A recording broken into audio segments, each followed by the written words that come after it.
Hello friends, क्या आपको पता है कि पृथ्वी पर महासागरों का निर्माण कैसे हुआ था? अगर आपको नहीं पता है तो वीडियो पर बने रहिए, क्योंकि कुछ लोग को लग रहा होगा मुझे तो महासागरों के निर्माण के बारे में पता है, लेकिन मैं इस वीडियो में कुछ अलग बताने वाला हूँ महासागरों के निर्माण के बारे में। तो आइए स्टार्ट करते हैं। महासागरों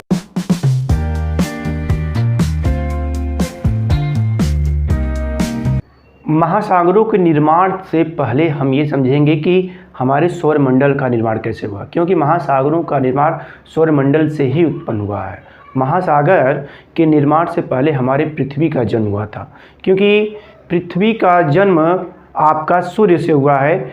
आपको पता होगा कि हमारे सौरमंडल में जितने भी ग्रह हैं, उपग्रह हैं या धूमकेतु या क्षुद्र ग्रह हैं, वह सभी सूर्य से ही बने हुए हैं।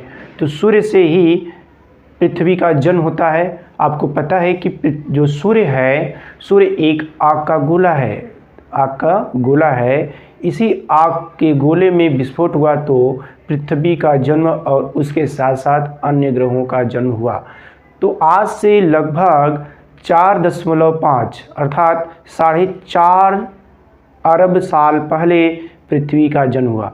जब पृथ्वी का जन्म हुआ अर्थात पृथ्वी का निर्माण हुआ तो उस समय पृथ्वी सूर्य के जैसे एक आग का गोला थी। वह पृथ्वी धीरे धीरे धीरे ठंडी हुई। अब ठंडी होने का तात्पर्य क्या है कि पृथ्वी के तापमान में गिरावट आई। ऐसा गिरावट क्यों आई? क्योंकि पृथ्वी के चारों तरफ वायुमंडल का निर्माण हुआ। वायुमंडल का आशय है कि गैसों का एक आवरण बना। पृथ्वी जब शुरुआत में आग का गोला थी तो उसमें प्रतिदिन ज्वालामुखी आया करते थे। ज्वालामुखी आने से उसके अंदर से ऑक्सीजन और हाइड्रोजन गैसें भी निकलती थी। ये हाइड्रोजन और ऑक्सीजन गैसें जब बाहर निकलती थी तो ये वायुमंडल में जाके संघनित हुई। संघनित होने के बाद ये वाष्प के रूप में बनी। करोड़ों वर्ष बीतने के बाद ये वाष्प बूंद के रूप में पृथ्वी पर गिरने लगी, जिसके कारण बारिश होने लगी।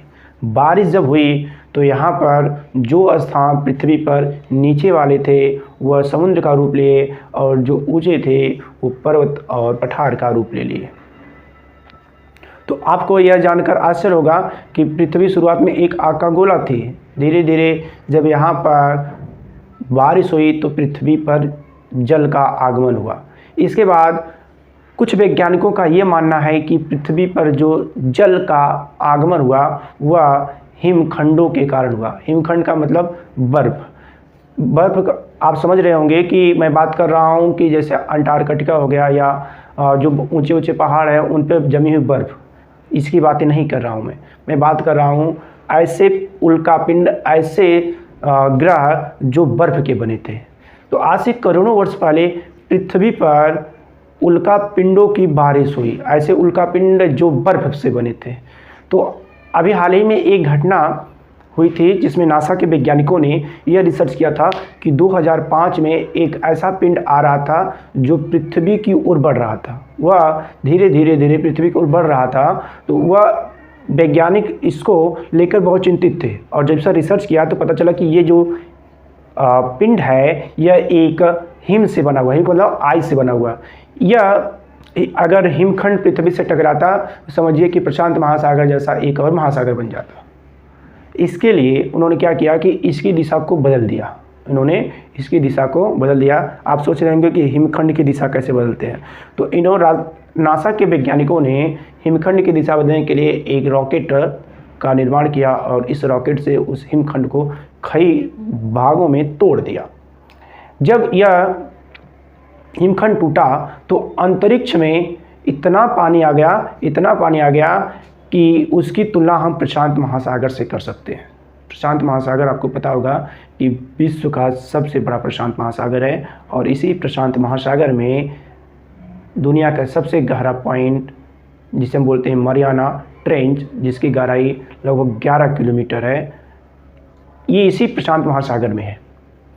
पृथ्वी पर समुद्र का निर्माण दो प्रकार से हुए।